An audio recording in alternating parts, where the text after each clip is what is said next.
Okay, hello everyone. Here we are on the study of Holzel et al.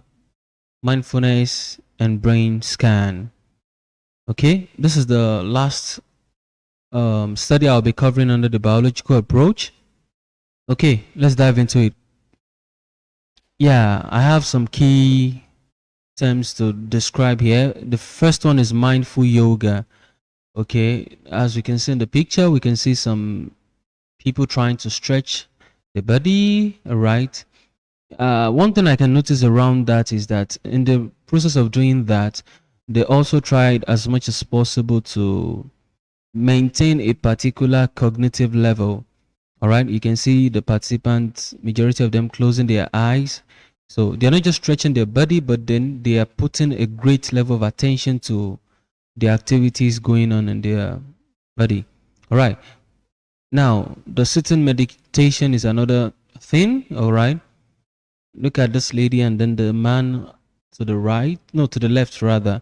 All right, they're sitting and going through whatever thought, or let me say whatever sensation they are feeling in their body system at that moment. All right, they're paying attention to every detail going around their body system. Okay, now another key word in this study is body scan. All right, a mindfulness practice of mentally scanning the body from head to toe, observing sensations and tensions to promote awareness and relaxation. Okay, so you can see that here the body scan is actually an activity that helps you scan through the entire body all the way from the head to toe. And then you're observing every detail going on in your body.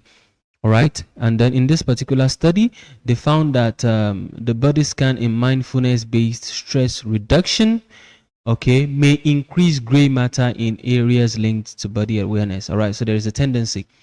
All right, okay, so we'll get really deeper into it as we move on through the slides.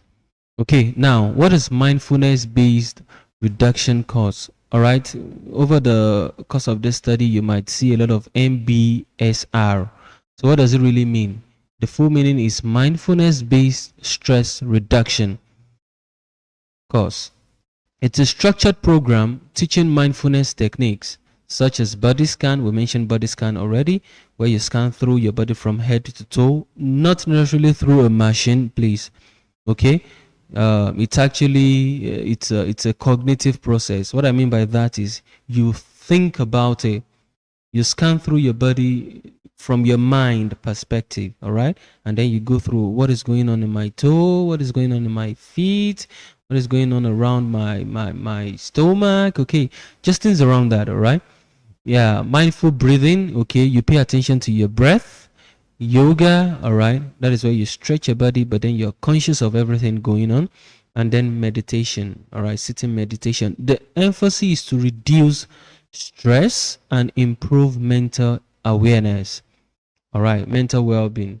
So that is really the reason behind mindfulness-based reduction course. Okay, where I'm from, basically we don't really pay attention to things like this, but I think it's actually quite interesting, and it's something you can try. People can really go ahead and give it a try if you've not done it before. It can be done to reduce stress. Obviously, we go through a lot of stress in our daily activities these days. Okay, let's move on. All right, now parts of the brain. We have different parts of human brain. Okay, and it's also important to note that the brain is divided into two parts. We have the left hemisphere, like we can see here, and then the right hemisphere. Okay, now generally we have similar parts. Okay, however, there are some parts that can be found in one part, all right, and then might not necessarily be available on the other part. Okay, but we're not going deeper into that for this study. What we're really focusing on is we have different parts of the brain. Like for example, we have the frontal lobe, we have the parietal lobe, occipital lobe, cerebellum. Okay, we have the brain stem. Okay, different parts of the brain. All right, in particular, we'll be looking at hippocampus, and then we'll be looking at insula as well, and some other parts of the brain. So this is just a general idea around different parts of the brain. So our brain is just not a single organ, like some people might think around, okay? We have different parts of the brain which are responsible for different functions. Okay. All right. Brain parts needed for mindfulness activity. Yeah. Number one, we have the hippocampus. What does this do? All right. It supports memory. Okay. It supports emotion regulation and then stress response. Hippocampus actually target this behavior that we exhibit. All right. And then during mindfulness, okay, growth improve emotional control and then resilience. All right. During mindfulness, the growth around the hippocampus actually improve emotional control. It helps you to control your emotion better, and then it gives you ability to be resilient. Now, posterior number two. Now we have posterior cingulate cortex. That's PCC. What this does is that it's involved in self-reflection and mind wandering. All right, so kind of a concentration function. All right, now changes around this part of the brain can reduce, okay, mind wandering and enhance focus. That is, when you develop that part of your brain, you get to focus more. All right, the third one, we have temporal parietal junction. All right, I wonder why the different labels around the brain seem kind of strange though. All right, but then it is what it is. Now, the function of this part of the brain is that it facilitates empathy and social understanding. All right, this is more of a social intelligent aspect. Okay, growth around this part of the brain boosts empathy, and then perspective thinking. All right, now we have the amygdala.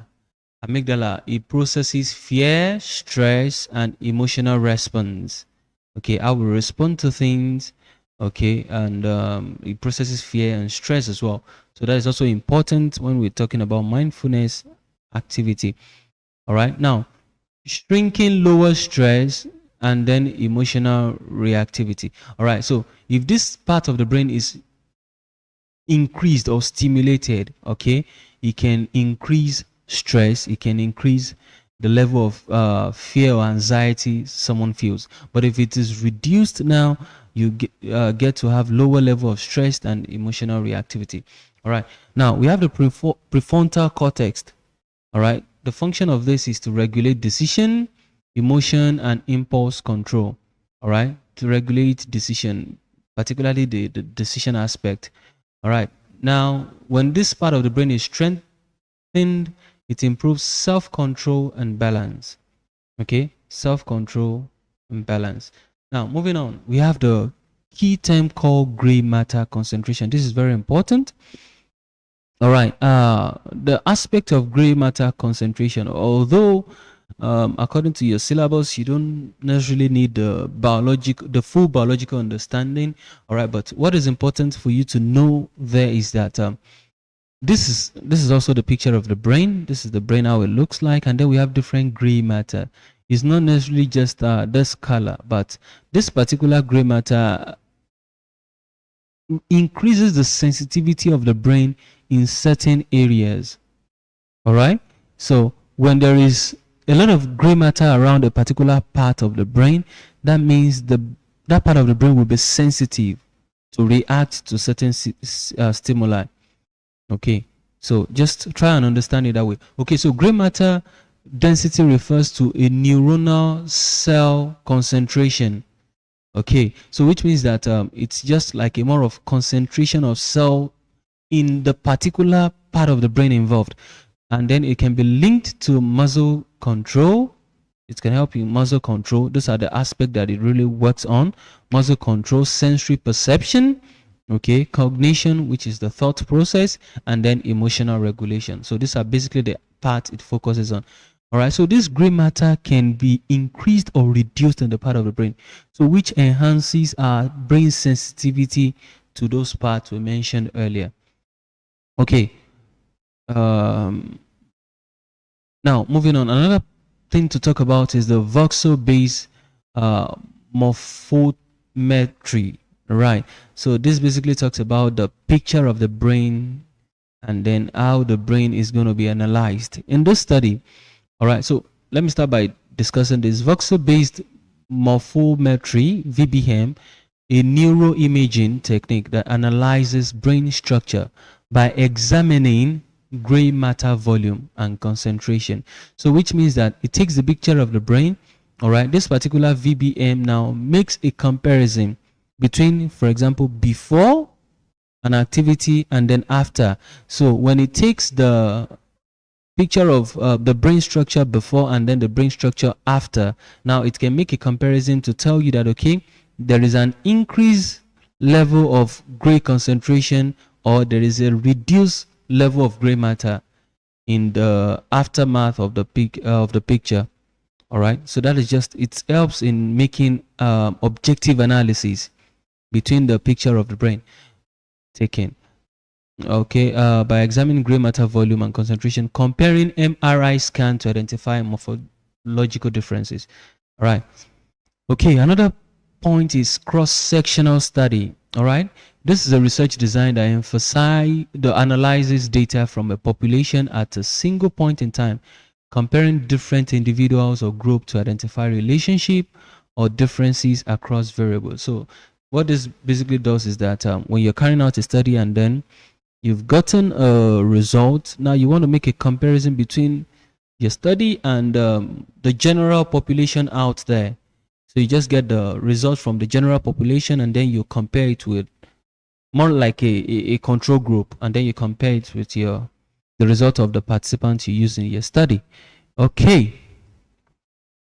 Now we have FFMQ. FFMQ is a questionnaire. All right, it's five facet mindfulness questionnaire. It measures your level of mindfulness. All right, so it is used to assess an individual's mindfulness trait and their capacity for mindfulness related skills, which are often associated with improved psychological well-being. Now this is what I got this screenshot online. All right, this is what the picture looks like.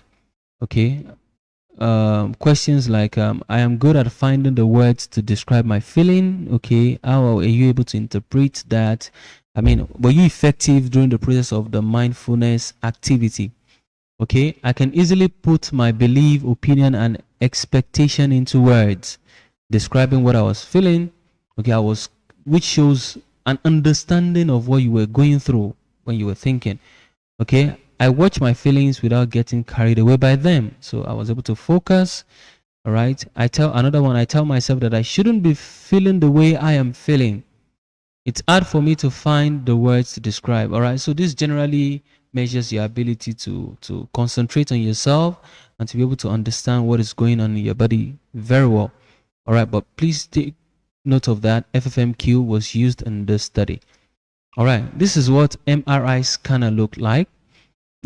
All right, it's a scan that takes the picture of the brain. All right, it takes the structural picture, that is, what is the structure, what is the positioning, the organizational pattern of the brain, what is present at a particular point in time. So it takes the full picture of the brain in that manner. All right, so this is a video, although I will not be playing it, but it's a video of a particular lady who went for a scan. All right, okay, that is the lady. All right, yeah, look at the picture, look at the way it looks like. Now there are rules and regulation guiding the scanning procedure. Okay, so that's the full meaning of MRI, magnetic resonance imaging. So due to that, it is not allowed to take any metallic object. If you're putting on your earring, you'll be advised to take them off, things like that. Now and then the scan reveals pictures like this. All right, yeah, okay, so taking away every metallic object before you get to take the scan. All right, okay, all right, so I think that is it generally.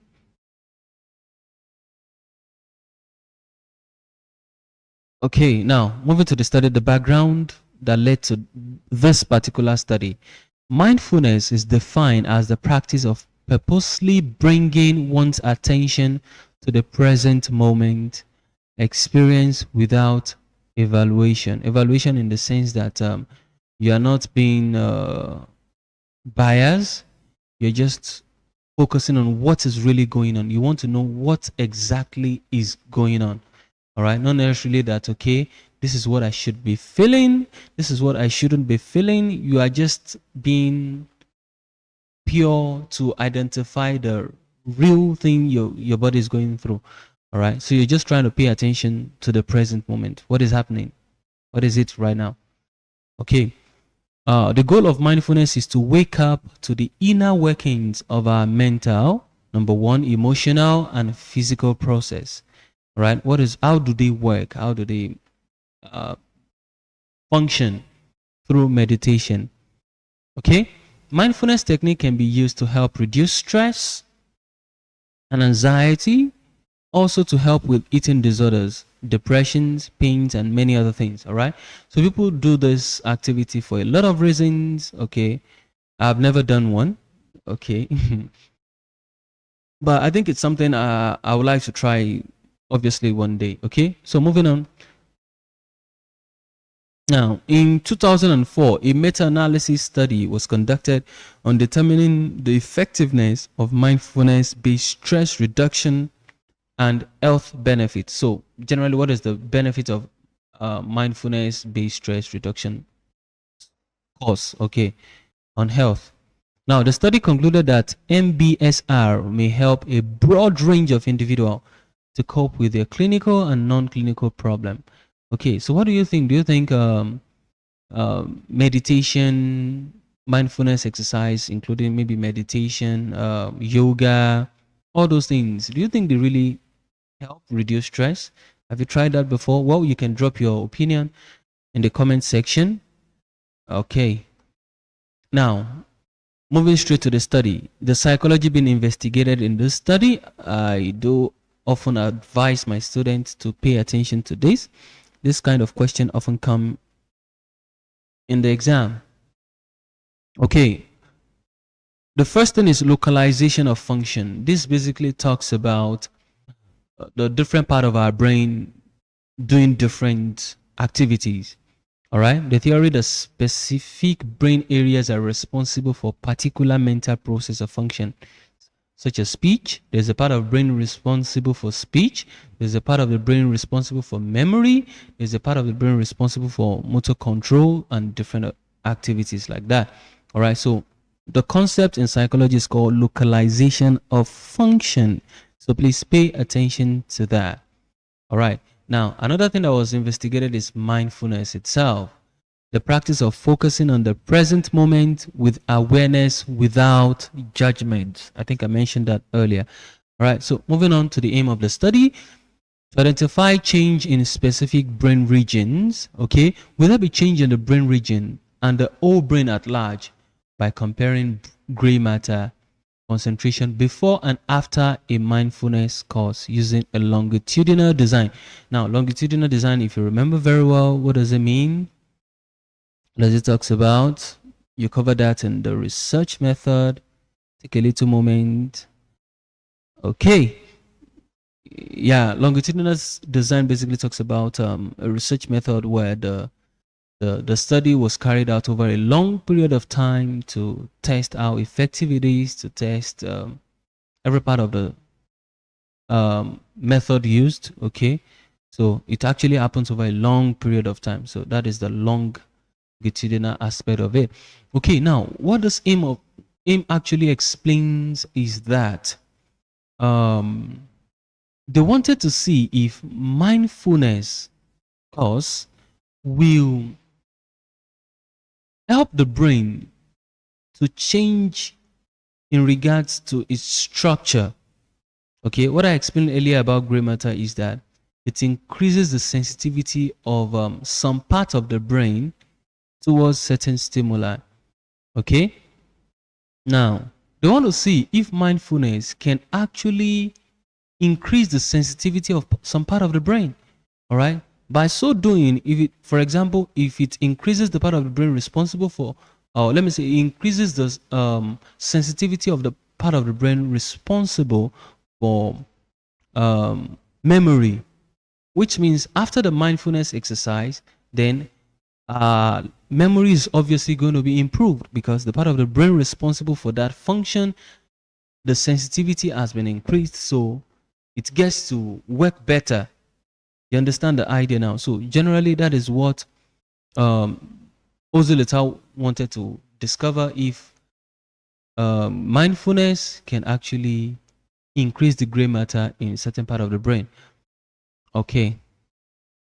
Now, the samples used. They used MBSR participants who were recruited from 4 courses offered at the Center of Mindfulness, okay, University of Massachusetts.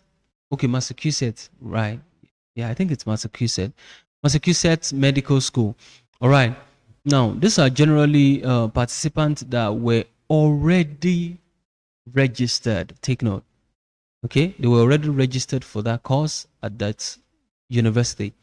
All right. Now, attendees included physicians, okay, and self-referred individual from New England seeking stress reduction. So generally, that just talks about the participants involved, some people that were referred by a physician, and then some that referred themselves. Okay, they just felt the need to go for that course, to learn that course at some point in their life. Okay, so some were based on recommendations, some were self decision. All right, now participants were included if they self-reported being physically and psychologically healthy. All right, that is a condition, and then we're not on any medications. Okay, now take note of this other condition before recruiting the participant. Now, no meditation classes in the past 6 months. So which means that the essence of that is when they want to take the picture before the experiment or the activity now, all right, they wanted to get a baseline. What is the image of the brain going to look like before the activity? So if they've been having meditation class recently, then obviously their brain has been enhanced in one way or the other. So they ensure that the participant recruited were the ones that never had meditation classes in the past 6 months. So that is quite a long period of time already. Now, no more than 4 meditation classes in the past 5 years. All right, to ensure that. Still the same reason. Okay. Now, no more than 10 meditation classes in their entire lifetime. All right. Now, no contraindication for MRI scanning, that is metallic implants or claustrophobia. So they didn't have any maybe implants, metallic implants in their head, some part of their body that could affect the MRI scanning, because if they add, it will affect the reading. All right, or no claustrophobia. Okay, now the sample size, 25 to 55 years old. Please pay attention to that, very important. And then the mean age is 37.89 years. All right, so that is generally 7 years and then 10 months. Okay, and 20 days, 16 hours and 14 minutes. That is quite detailed though. All right, but you don't actually need that full information. If you can just remember 37.89 years, then that is good. Okay, a total of 18 participants were originally in the experimental group. All right, so we had experimental group and then the control group. However, due to feeling discomfort in the first MRI scan, so which is the first scan before the activity, 2 participants did not return for the second MRI scan. So it reduced the 18 to 16. Right. Each participant who completed the study was given a discounted MBSR course fee. All right. So because they were already registered at that institution, that school, Massachusetts Medical School. All right. So they got a discount in their fee. All right. Now we have the experimental group and then the control group. This is the number we had 16 because 2 did not return, and then we have 17 in the control group. All right, 6 male and then 10 females. This is their mean age in the experimental group, and then this is the full description of their origin. Okay, or let me say their race. All right, and then the control group, we have 13 Caucasians, 2 Asians, kind of similar. Okay, very similar. All right, the average of this year of education 17.7, and then average of 17.3. So it's basically very similar. The participants were closely similar. All right, now, okay, so this is just a quick summary of the entire sample size.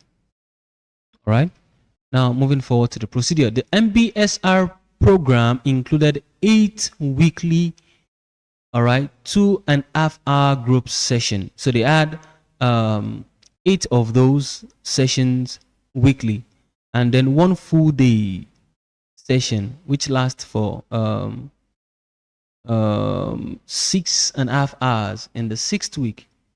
All right, so they do observe this 2.5 hour session every week, okay, for 8 weeks, and then they do have a full day session at the 6th week. All right, so this goes on for 8 weeks, and then this during the 6th week they will observe one of this. Okay, now the study utilized 3 formal mindfulness training exercises, which include number 1, body scan. We spoke about body scan already. You pay attention to every part of your body, okay, and then without any judgment, without any influence of maybe your emotion. You don't judge based on your emotion. You just focus on what is really happening. Okay, that can be quite complex, okay, difficult to do. I don't know, you're trying to interpret every detail of your body, and then you're trying to be as objective as possible, not trying to influence your emotion in one way or the other, to interpret what is going on in your body. Okay, another one is mindful yoga. All right, this is where you get to stretch the part of your body, and then you pay attention to every movement going on. Okay, you're controlling each part, your toes, everything. Okay, and then the other one is the sitting meditation. It begins with focusing on the sensations of breathing, then expand to include awareness of sound, sight, taste, body sensation throughout the thought rather, and then emotion. Okay, so moving forward, we have the procedure. Now, participants received 45-minute audio recording of guided mindfulness exercise. So these are the mindfulness exercises. All right, now there was a 45-minute audio recording which is going to guide them on what to do. All right, so they can use this to practice daily in their house. Despite the fact that it's a school, it doesn't necessarily mean that they go to that school every day. All right, so they give them the audio recording to allow them practice even in their house. All right, now participants were taught to practice mindfulness informally during daily activity like eating. So they are taught to practice it. For example, you can be eating and then you get to practice some mindful exercises like how you interpret everything going on in your body while walking to, while washing dishes, and then showering. All right, so I think this is actually good because it helps you to apply this even to your daily life. So it's a good procedure. All right. Classes included formal mindfulness exercises. Okay. Now, when it gets to the classes, although they did informal when they taught them also how to do that during their daily activities, but then the classes itself, it included formal mindfulness exercises, discussions on daily mindfulness integration, and then instruction on using mindfulness to manage stress. Historically, MBSR participants have shown varying compliance with home practice. Okay, I believe everybody can relate to that. When you have to do or practice an activity like this at home, the level of commitment might differ. All right. So to control this, participants are to record their exercise and then the duration, so they can be certain that they're really doing it at home. You see. Now, for the questionnaire, participants were asked to complete a self-report. And please, while evaluating, do not forget what are the strengths and weaknesses of a self-report. Now, this was the 5-facet mindfulness questionnaire, FFMQ. Now, it is a 39-item scale to measure 5 factors of mindfulness. What are those factors? Observing, describing, acting with awareness, non-judging of inner experience, non-reactivity to inner experience. So the question actually covers this category. So the describing, how you're able to describe what is going on, or let me say, using the accurate word that's fully describe what you felt. Observing, paying attention to what was going on, acting with awareness, okay, by giving awareness to everything, every part of your body, okay. So if you're going to be moving your hand during yoga exercise, for example, you're not just moving your hand unconsciously, but you're paying attention while you're doing all those activity. All right. So now, observing, attending, or noticing internal or external stimulus. All right. Describing, noting, or mentally labeling the stimuli with words. Okay. Now, acting, attending to one's current action as opposed to behaving automatically. So it's not just an automatic movement. You pay attention before you move your hand. Even if it's 1 inch, you pay attention to what you were doing. All right. So the non-judging of inner experience, refraining from evaluation of one's sensation. I mean, not judging, not trying to label based on maybe experience, maybe based on emotion. All right. And then non-reactivity. Okay, you're not allowing your thought or feeling to come and go without paying attention.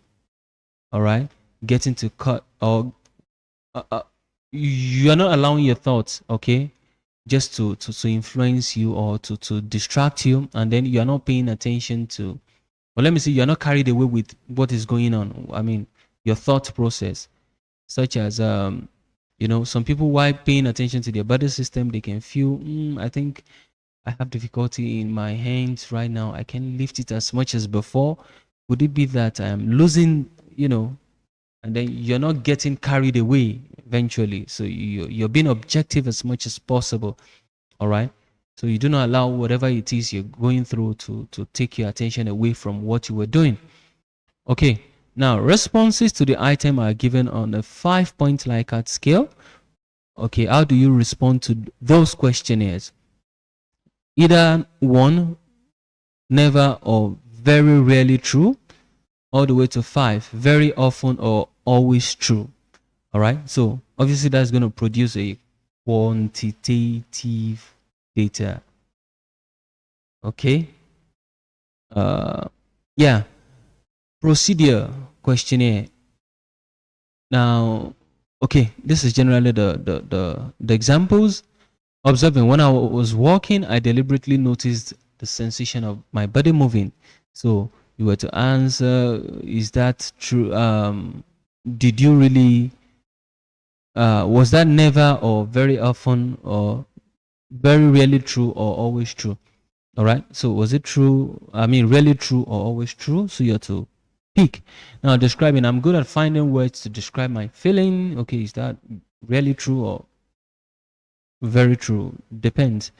When I do things, my mind wander off and I'm easily distracted. Okay. So this is a reverse scale. What this basically mean is that this will be subtracted from your score here. I believe you get a point. So, for example, if this is going to be like 1, 2, 3, 4, 5, 5 is the highest score, and then 1 is the highest score. Here is going to be like, okay, something like 5, 4, 3, 2, 1. So 1 will be the highest score. So the lower it is, the better. Okay, and then the higher, which is 5, the lower.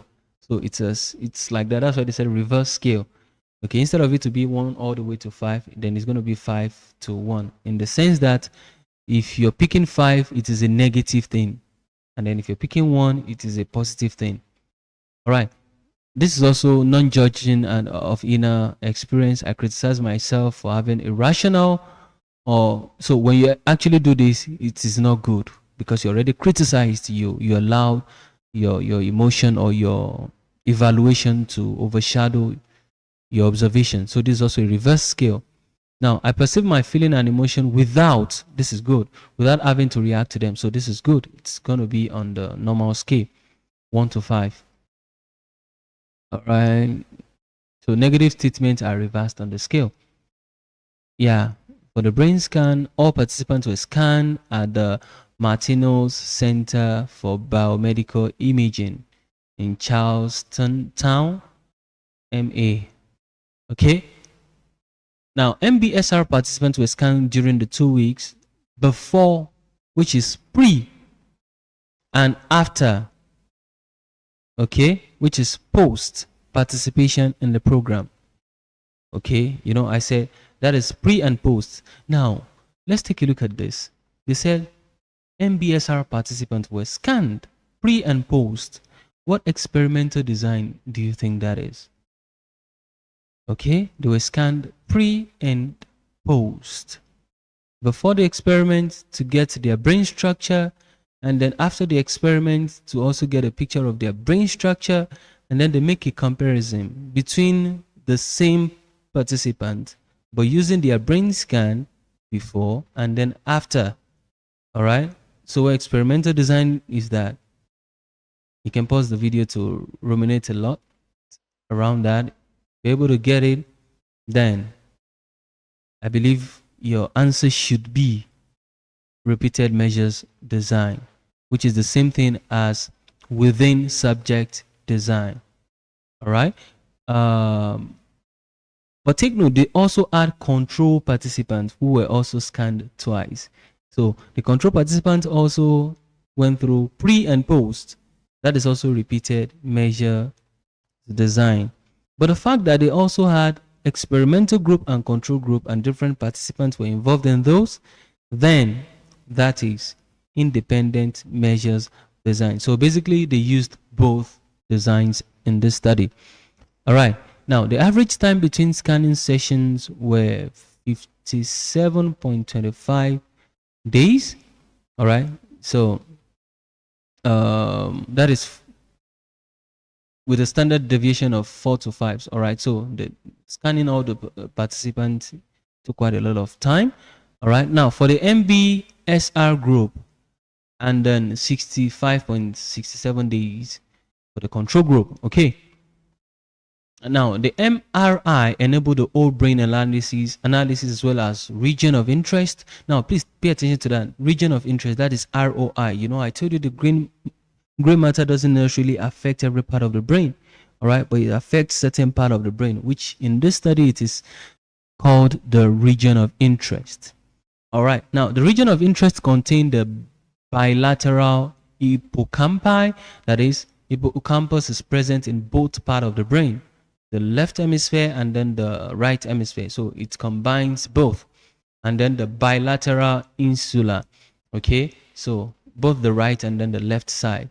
All right, those were the region of interest, the area they focused on. Now, image analysis was performed with voxel-based morphometry. Okay, so that is the tool that helped them to analyze. Just imagine that like maybe a computer analysis, that once you input the first image and then the second image, it tries to create a comparison, okay, between those two, and then is able to bring out the differences. If there's an increased level of concentration, gray matter concentration in the brain, okay, or not. All right, it will tell you if it increases or reduced. All right, now, okay, result, MBSR component, formal homework exercises. All right, average time that was spent, okay, in the exercises. All right, mean of 22.6 hours, average 27 minutes per day. Now, the body scan practice, All right, the others mean time spent. The mindful yoga 327 minutes, and then the sitting meditation 332 minutes. All right. I don't think this time spent is that necessary to meditate, but please, it's important to note the kind of meditation, mindfulness exercises that was used in this study, which includes body scan, mindful yoga, and sitting meditation. All right, now results from the FMQ confirmed significant group by time interaction for 3 of the 5 mindfulness subskills, okay, which are: number 1, acting with awareness, observing and non-judging, all confirmed significant increases in the MBSR group scores compared to the control group. Okay, so our experimental group, don't forget, is the MBSR group scores. These are the people who received the mindfulness exercises, who actually practice it, and then the control group are the waiting list. Okay, people that are waiting for their turn before they get to practice the MBSR exercise. So they have not received it yet at that period. All right. So they compared the experimental group and then the control group, and it was discovered that there was a significant increase, okay, using the FFMQ in their level of acting with awareness, okay, observing, and then non-judging. So, which means that mindfulness exercise really help them to be able to improve their ability to practice these activities. Okay, now using gray matter concentration now to judge, okay, in the region of interest. Do not forget the region of interest, the insula and then the hippocampus. All right, now MBSR group identify a small cluster in the left hippocampus with increased gray matter concentration.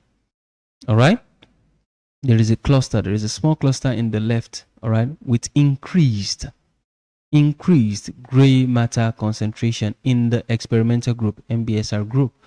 All right, now changes were not found in the insula, which is also part of the region of interest. But for the left hippocampus, there is an increase in the gray matter concentration in the MBSR group. All right, very important. Now, this confirms that structural changes in this region are detectable within 8 weeks following the participation in the mindfulness training program. All right. However, take note, changes were not found in the insula, but it was found in the left hippocampus with increase in gray matter concentration. All right. Now, whole brain analysis. Okay. A detailed analysis of the entire brain scan revealed 4 clusters with significantly greater gray matter concentration at the post compared to the pre-time point in the, the post and pre-time point, right? The post is obviously the picture of the brain after the exercise, before. Now, there are other parts of the brain that they found a lot of gray matter concentration.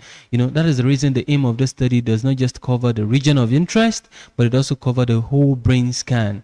So now, when they look at the region of interest, that was the result. Now, looking at the whole brain scans, there are increased in level of gray matter in some other parts of the brain. Now, let's look at them. Now, those 4 areas were now the posterior cingulate cortex, the left temporal parietal junction, the lateral cerebellum, and then the cerebellum vermis. Okay, these are part of the brain. Okay, now look at the posterior cingulate cortex.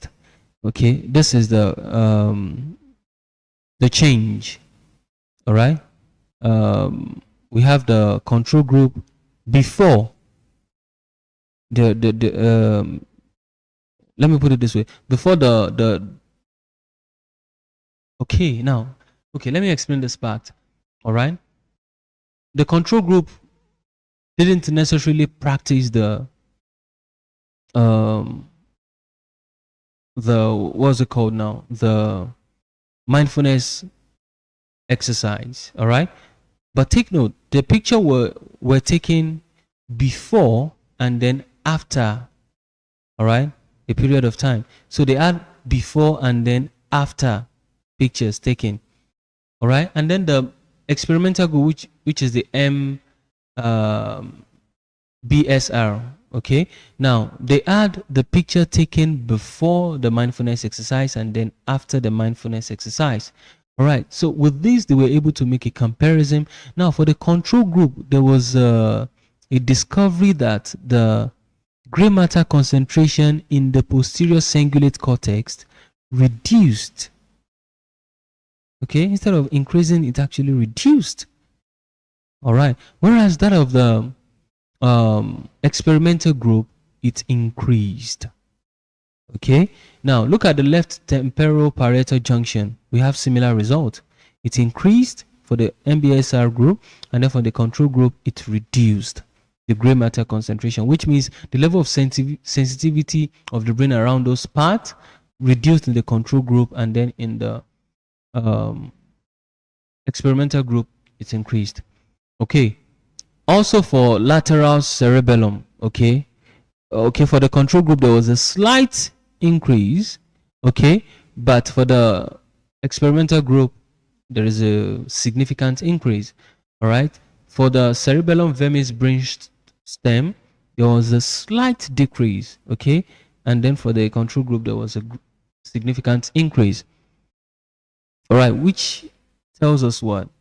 It tells us basically that meditation has the capability to actually increase the brain, or let me say, to alter the brain structure by increasing the gray matter concentration in this part of the brain that were mentioned.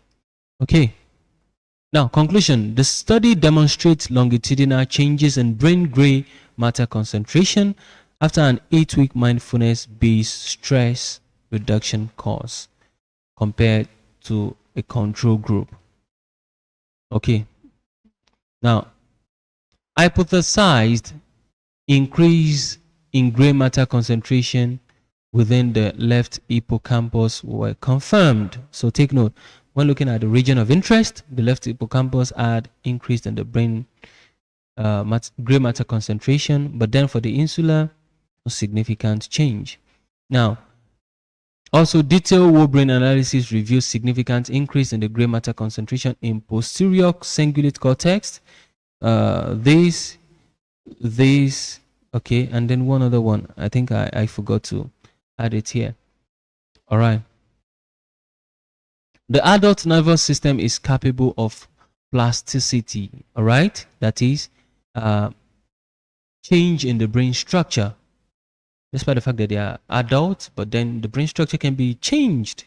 Really, it can be surprising to believe that, okay, only maybe younger children can actually get to influence their brain structure, increase the brain sensitivity. Okay, but actually in this study, it has been proved that, okay, adults can also get to do that through meditation, through yoga, through body scan, which are forms of mindfulness exercise, allowing the brain structure to change in response to training.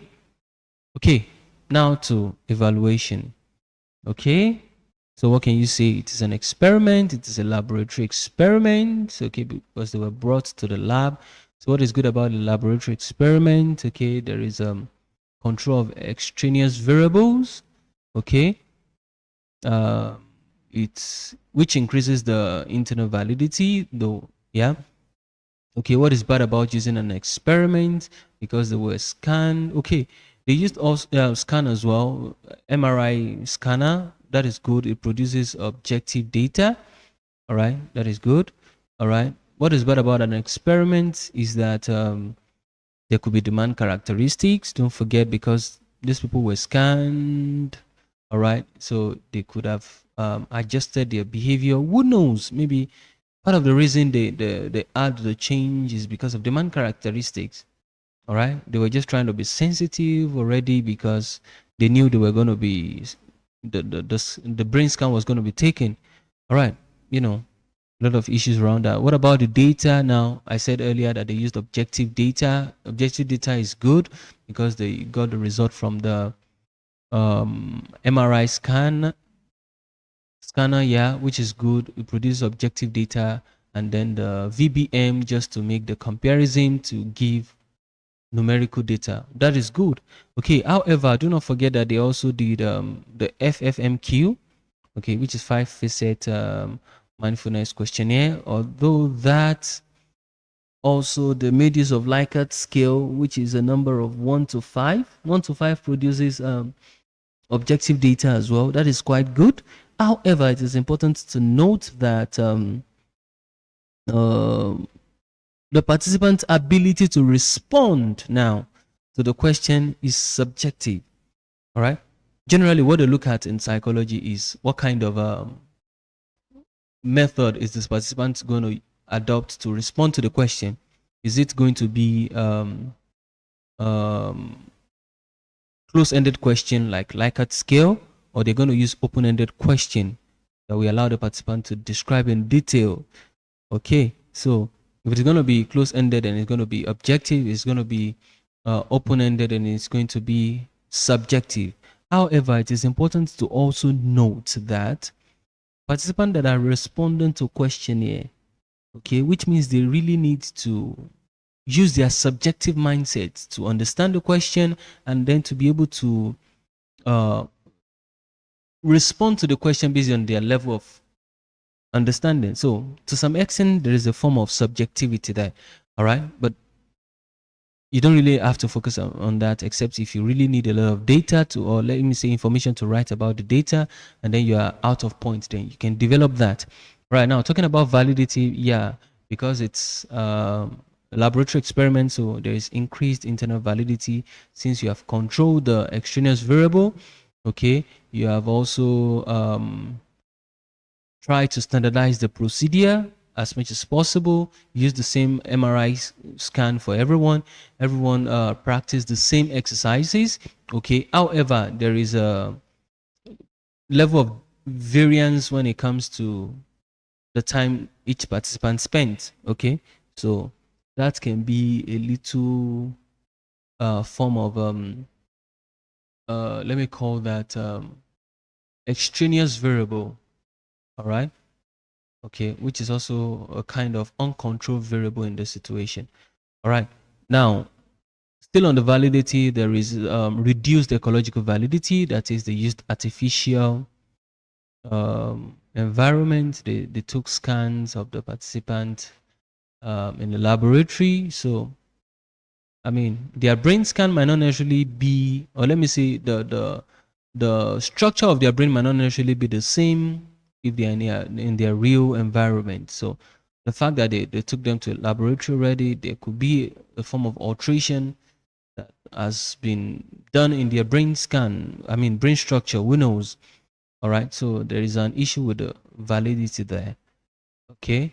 Um, but also there is increased validity because the practice the exercises in their home, so that is good. All right, so there is increased validity, ecological validity there, and there is at the same time reduced because they took their scan in an artificial environment. Okay, so which means could have affected their responses, talking about the brain structure. Now, the sample used, all right, they used 16 in the experimental group and then 17 in the control group. That is relatively small, okay? That is small, okay? That might not necessarily represent the entire population. And also, it is important to note that they were all recruited from the Massachusetts school, so which means that medical school, which means that it might be the same kind of participant that were registered there. So it might not necessarily represent the entire behavior of the population at large. So using this graph to evaluate as well. Okay, generalizability. The study has arguably poor generalizability as the sample were from a this course, MBSR course. Therefore, there may be qualitatively different and the result may not reflect the general population at large. All right. They were all right-handed. That's another aspect there. All right-handed. And then don't forget we have left-handed people in the society. Okay, when I mean left-handed people, they have the strength in their left hand. All right. Okay. Also, there were only 17 participants in the experimental group, which is relatively small. Okay.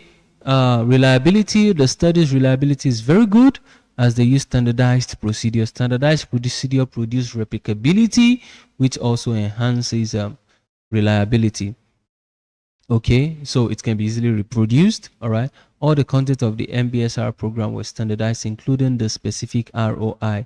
They focused the same thing for every participant. They took bilateral scan for every participant, right and left hemisphere. Okay, all those things. Now, application. How do you apply this study to real life? I do tell my student it is important to take note. You apply by thinking of who does it benefit and how does it benefit the person. Okay, focus on the people and then the help it does. All right, the result of this study shows that it is useful to use MBSR to increase brain density in the hippocampus. This could potentially improve memory or any other function linked to the hippocampus. Now, you can use this, for example, you can say a physician or a therapist can use MBSR activity to help students, for example, or to help people, for example, increase the brain density or the brain concentration in the hippocampus. Don't forget, we found that there is an increase in gray matter in the hippocampus, the left one.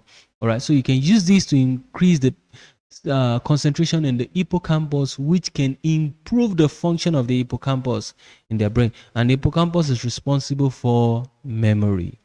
Take note. All right, so that is very, very good. All right, validity now. All right, validity is reasonable in the study as it appears effective in terms of its stated aim. All right, is validity. All right, it focuses on what it actually wants to study. However, the complication of the FFMQ before and after the program could have been a problem, as participants may have given social desirability. Okay, so there could be social desirability trying to respond to the question. Just like I said, there could be subjectivity in their response. Okay, so social desirability, which could have lowered the level of validity in the study. All right, also FFMQ might have limited options, not really expressing what the participant had in mind. So limited options, just 1 to 5. You might have another response which is not in the study, which is not in the questionnaire. Okay, now we have the ethic. Okay, the ethic seems to be very good. The only problem is that 2 participants withdrew because they felt discomfort. So we could say that they were not protected from harm. So they didn't protect those participants from harm. So they went through psychological stress. All right. So aside that, I think it's okay. But also we can also, I think, evaluate that. Okay, the fact that the participants were scanned. All right, it could have been stressful for some people, but they were trying to keep it to themselves. All right, that is something there. Aside that, we can also say the ethic is good because the participant that didn't return showed that they really had rights to withdraw. They could exercise it, and then they were free to do that without um, being judged in one way or the other. All right. So other things to consider now: individual and situational explanation. I've told you individual is basically things around what a particular participant did differently. Okay, that can help you to easily think around something. And then situation where what everyone did together in the same way, similarly, then situational explanation will be suitable for such. Now, both sides of the argument can be seen in the study. In terms of individual explanations, participants had a wide range of times recorded for the different facets of the MBSR program. So some participants they spent a lot of time in the MBSR activity, performing it in their house. Okay, some participants spend a lot of time doing that, whereas others add different time duration during doing the activity. Therefore, there may be some personality type influencing the time they spent. All right, what about situation? The process of engaging in the MBSR program did show an increase in gray matter density compared to the control group. So we can see similarity in all the MBSR participants, okay, over the control group. So that shows that the situation they found themselves, which is the MBSR group now, influenced their gray matter concentration. I believe you understand that. Okay. Now, nature versus nurture. All right. You remember what nature versus nurture is about? Nature is what you were born with. Nurture is what you learned after you were born. All right. So as please, there's a mistake here. As there was an increase in gray matter, this would help to support the nature side of the debate. All right. So it's more of the biological aspect. Okay. The side of the nature, it's influenced their biological aspects, their organ or their brain structure. Do not forget, biology focuses on hormones, brain structure, um, the the neurotransmitters, the okay, what again? All right, so those are generally the thing. Okay, and genes, yeah, and genes. So those are basically what the biological talks about, and then biological is linked to nature. All right. So the fact that there was an increase in the gray matter, okay, this supports the nature side of the debate. That is their behavior now. It's due to their nature. It's due to the brain structure they got. All right. Now the nurture side could also be supported as there was only gray matter growth because of the MBSR program. Okay. So it was also affected by the activity they learned. The MBSR program, they were trained to do that, and then that also influenced that gray matter. Now, generally speaking, nature talks more about your biological component, what makes up who you are. Nurture is more of what you have learned. All right. So in this study, we can see gray matter growing due to what? Due to the brain structure, okay, and the fact that the thing grew is actually to support the nurture, the learned, the particular behavior. All right. Okay. So quantitative data here. All right. This is recorded from the FFMQ, produced quantitative data. VBM also did the same. All right. So there is objectivity in the analysis. Okay. So this is my reference. Okay. I often reference Mr. Gregory Online and then Mr. Ross Stevenson. Okay.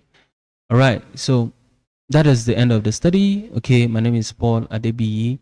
All right. So please, I want to admonish you. Please subscribe to the channel. I'm trying to develop my channel. Please subscribe. Okay. That is the help and favor you can do for me right now. Okay. Subscribe and then like the videos. And you can also share with your friends that will be in need of this content. Okay, so thank you very much. I wish you all the best in your preparation.